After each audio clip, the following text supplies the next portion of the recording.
Assalamu alaikum, everyone. I hope that you are doing well. And in the last class, in the introductory sessions, we talked about Greek drama and drama, theater, and play. And now we are going to focus on the elements of drama. As you can see on the slide, the elements of drama by which dramatic work can be analyzed and evaluated and can be categorized into three major areas. So you can see that even the drama is performed on theater or on the pages, or even it's written for the reader, or it is performed in behind the camera. So we've got three different areas where we can evaluate drama, and these areas are.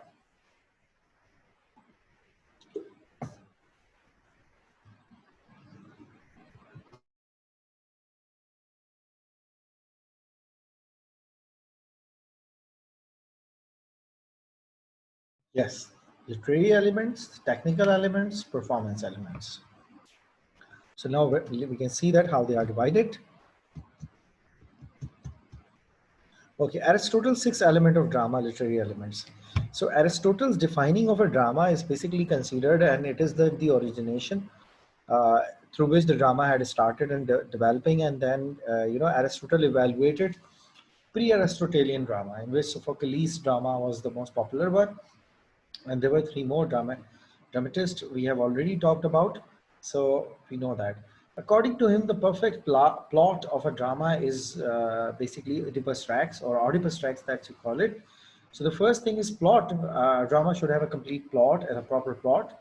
It may have the subplots, but actually it should be knitted with the main plot. Then we have a theme of a drama. The drama should be the tragic, satire, and then after Roman Empire, the post-medieval drama contains a lot of other themes like morality, mystery plays, miracle plays, morality plays, and then liturgic plays.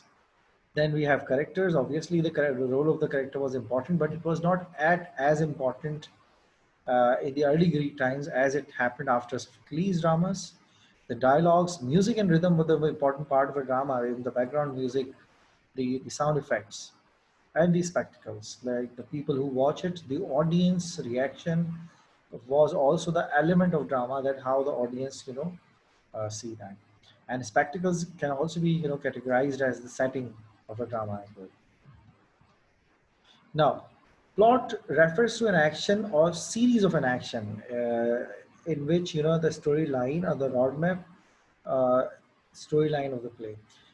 It has the initial incident, preliminary events, rising of an action that it leads to climax, falling of an action, and denouement. When the things are over, the stage is over, the curtain pulled off. So initial incident, obviously the conflict. In modern drama, you can see it as a conflict after the opening, and the conflict basically leads to further actions, which are called as preliminary events. Actually, they are the sub conflicts or the sub discussions on the conflict. Then we have the rising one action, and rising of emotion, rising of the conflict, the soaring of a conflict, the conflict which is led to be the most evaluative action, and the denouement, falling of an action, sorry, climax in which the rising of an action, the incident or the problem reaches its peak and then it's decline. So it's like a kinetic energy, and then it declines. So falling on of action, resolve, it leads to the result, and finally whatsoever happens at the end, whether it's tragic, happy ending, or whatsoever, it's the denouement. Okay, you can take a look at this slide.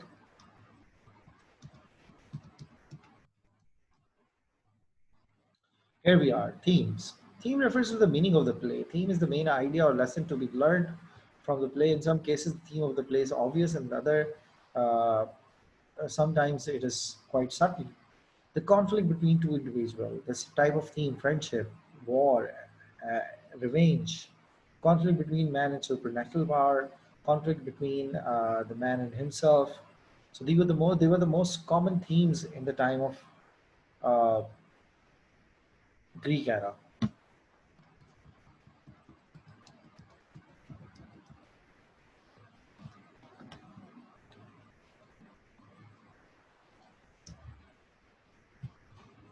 Okay, so we'll be moving on.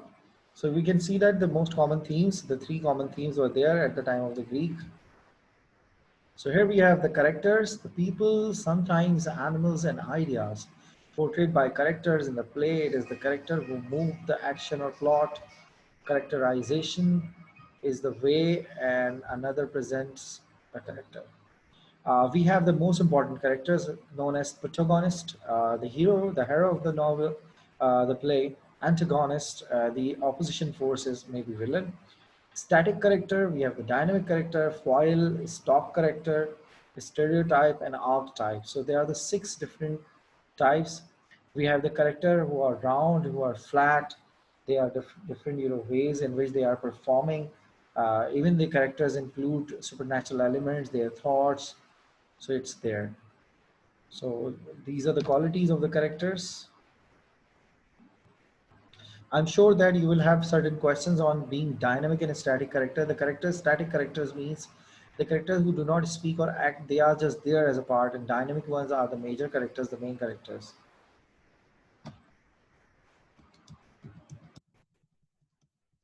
Okay, then we have the dialogue. Dialogue is diction, the choice of words. So, according to Aristotle, the dialogues are the most important thing, and it has various forms. First of all, let's look at what dialogues are. This refers to the words written by playwright and spoken by the characters in the play. The dialogues help move the action of the play along. Various forms of the dialogues: an exchange between two or more characters, soliloquies. A character that is typically alone on the stage delivers a long speech, which is called soliloquies. Emotions and innermost thought of the character. Soliloquies are the inner thoughts and emotions of the characters, spoken by either by the chorus or by another character. Aside, this is spoken by the character to another character, uh, or to the audience, but not heard by the other character on the stage. So asides reveal what the character is thinking or feeling. So soliloquies are addressed to the characters, and asides are addressed to audience.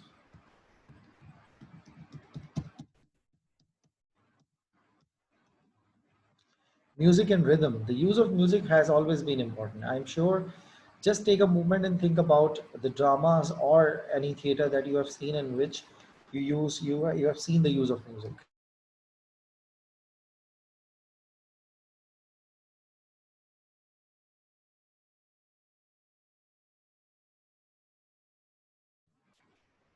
Yes, well, the music is often featured in the drama. In case of the Aristotle, was referring to the rhythm of the actor voices as they speak. Like, since the dramas were poetic, they were written in a poetic form, so it was mandatory to maintain perfect balance between the rhyme and the rhythm. So you can see that how important the music was, even through the sounds, volume, and voices were there. Okay. Then we have the last thing, spectacle. That refers to the visual elements of the play sets. मैंने बताया था setting है, costumes, play effects, spectacles is everything that the audience sees it and they watch. Even sometimes the reaction of the audience and audience wooing, wishing, and clapping worked as the part of spectacles, but actually formally they are not included. You can see the theater on the right side of the this right.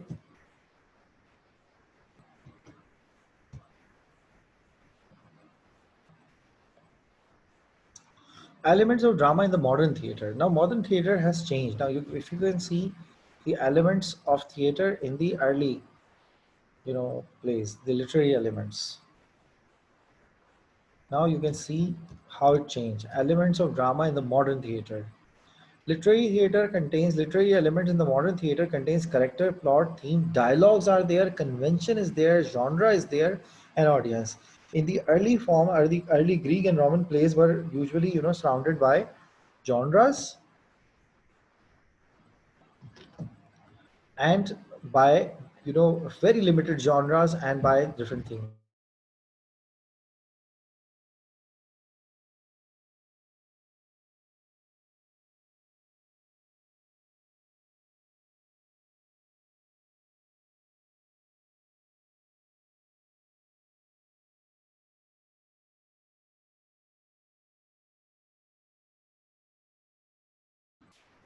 Okay, so conventions, genre, and audience are there. Audience are also given importance. So that's how it differs from the old one. Convention. These are the techniques and methods used by playwrights, director to create desired stylistic effects. This includes the language of the play, the stage techniques, the use of unities by Aristotle, and the define those unities just like by Shakespeare genres. Then, uh, in the modern times or the post, you could say Roman plays contains different genres. As I told you, miracle plays, mystery plays, moral plays, then we have comedy, tragedy, historical plays, chronicles. And now in postmodern era, we have absurd theater of absurd, we have existentialist plays, we have absurdist plays, we have tragic plays, we have certain, comic tragedies. Audience. This is the group of people who watch play. Many playwrights and actors consider audience to be the most important element of drama, as all of the effort put into the writing is to producing play for the enjoyment of the audience and their reactions are noticed. If you remember the play, the modern play Wedding of Godot became popular because the audience reaction was very weird. Similarly, things happened in Oedipus Rex. Technical elements. Now we are going to move a little bit away from the literary elements. In the technical elements, the set is very important. Scene is created either by the background, by the different props that are provided to characters on the stage, the stage setting, the stage background, the stage effects on the stage, sometimes smokes presented, and then costumes of the characters. Then we have the properties of different plays, and then lights, sounds, makeup. Scenery set. You can read is you can have a look at it. I've already explained it. Costumes, clothes, critical elements.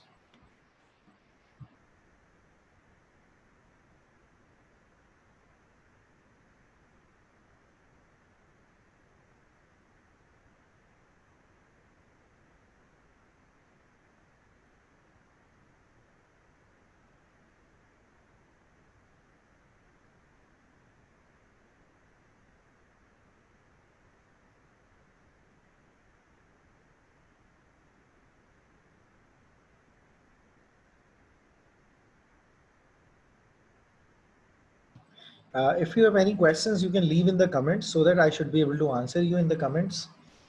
And after the comments, we can discuss in the phase 2 F2F classes as well.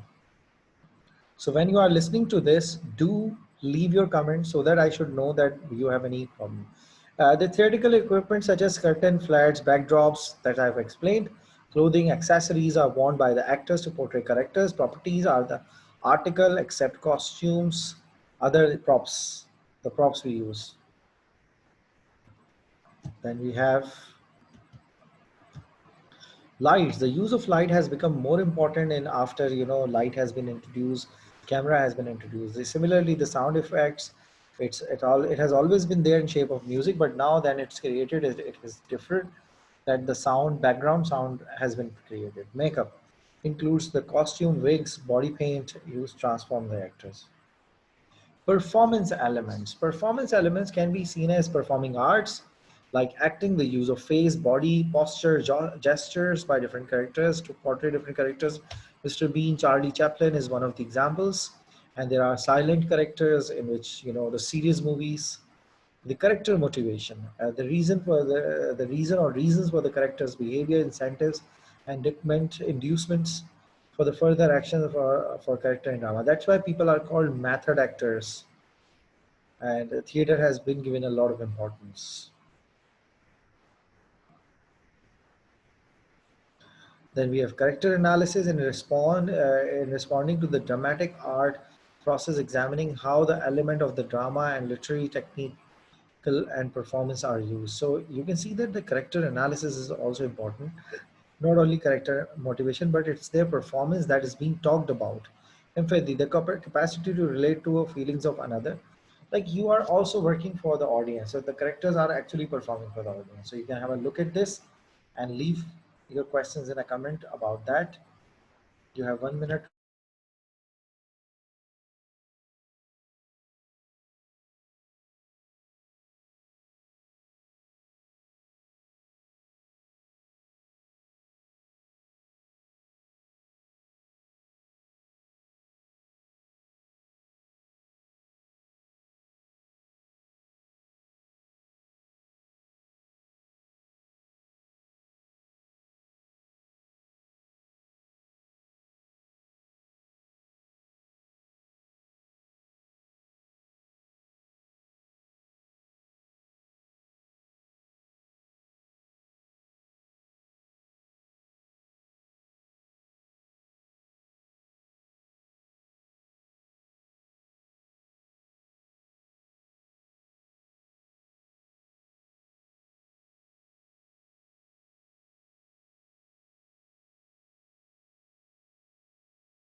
Okay, so after this, we can see some more parts of it. Conclusion. In drama, there are three major elements, which are literary, technical, and performance elements. Literary elements consist of the plot, theme, character, dialogues, music, spectacles, conventions, genre, and audience. Technical element consists of the scenery, sets, setting, costumes, properties, lights, sound, and makeup, and the last performing elements. In performing elements, I would like to add one more thing, that the dances were also included finally to show, and even the masks were used by Romans to show different characters and hide different characters. So they were also there in performing elements. The different dances were used, different props were used, even the play cards have been used. Now, here what it has to say. It says that consists of acting, character motivation, character analysis, and empathy. For each element hold a specific role in ensuring the success of the drama. We have to pay attention to each element that. So you can see that how these dramatic elements are important. Now I would like to tell you the reason for discussing all these dramatic elements. So let me stop sharing with you. Actually, the purpose of today's lecture was to help you understand that what literature is and how it works, and how it is different from literary, just for reading convention, performing convention, and then performing on the screen as well.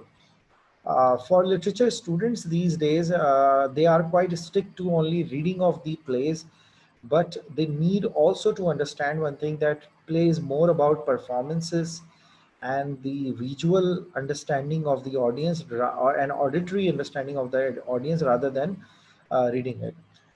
Many students, when they start reading English literature and they sing, when they go through early dramatist, particularly after Greek, since we don't teach Roman dramatists because their work is not as inspiring as it could have been, which only sounded with biblical depiction of the plays and biblical events, which included morality plays, moral miracle plays, and mystery plays.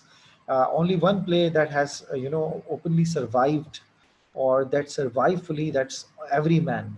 Every Man was a play written by an unknown playwright during the time of Roman empires, and in the Roman empires, this play was basically to teach people right and wrong, morality, the role of God, getting away from religion. Every man is the character. Actually, that character represents every human being in the world, and it is confronted by God, and God comes to take him to the death. Basically, death comes, and he is in conversation with God. However, students find interesting when they start reading plays in the time of Renaissance, particularly John Bunyan, uh, Shakespeare, uh, Ben Jonson, not sorry, John Bunyan, Ben Jonson, and Christopher Marlowe. So students do read it, but there is one more thing that they lack, is to see their performances.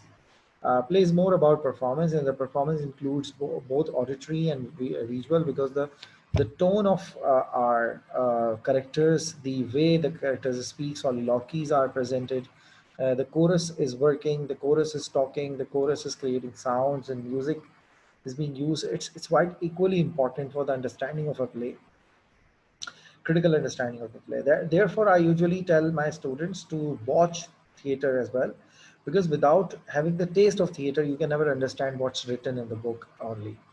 Though many plays have been written or have been created for the writing taste as well, in which one of the plays, that's Doll's House by Henrik Ibsen, that has become so popular with masses because of reading. Not many people have watched it. Similarly, another play that's 12th Night by Shakespeare. When it was read, it was equally enjoyed as performance. So you will find that the plays have been written, but they were written to perform, and they were written to read as well. However, as a student of literature in the modern era, where you are surrounded by electronics, you are surrounded by gadgets, you are surrounded by visual supports, you must taste the technical elements, performing elements of the play as well, in order to understand and in order to give your analysis, extensive analysis on the play. I hope that basically the objective of today's first session was to help you aware of the elements, the type of the elements, and their little detail. Then you can find out. However, we haven't so far talked about Aristotle's unities and Aristotelian understanding of a play, tragedy, and satire. So it is going to be in the next lecture. You will find it on my recording, and then we'll be discussing in the face-to-face classes as well. So I hope that when you have any questions, you will drop it in the comments. I will be in a position to answer you, because one thing is that only one lecture will be recorded to respond to your answers.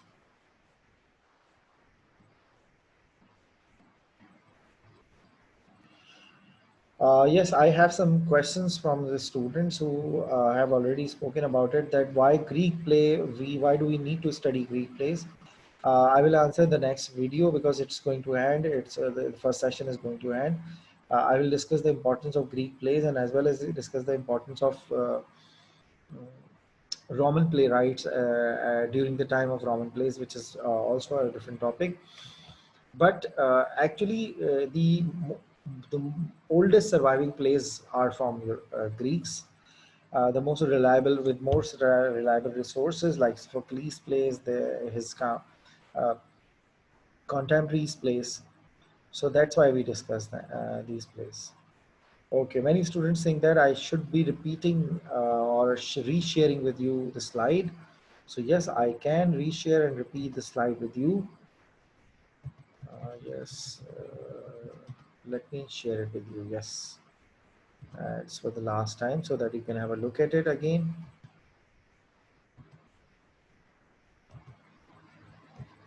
This is where we started. 2, 3.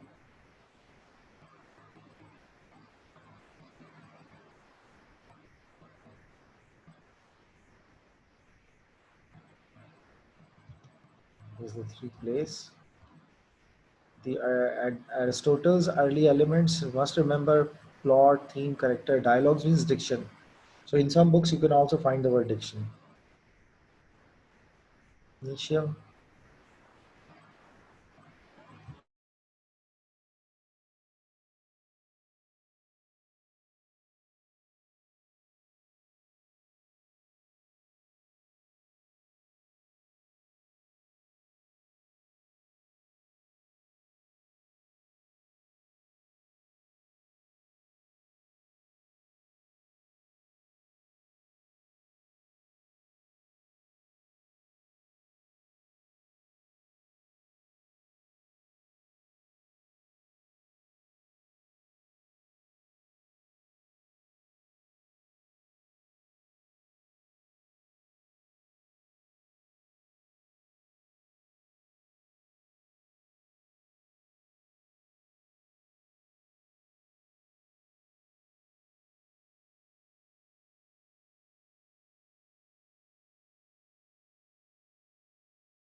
So I think that you have seen these slides, and let me go through a little bit quick.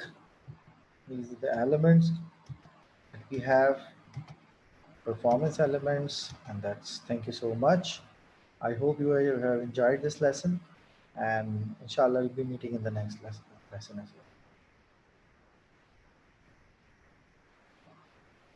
Thank you all.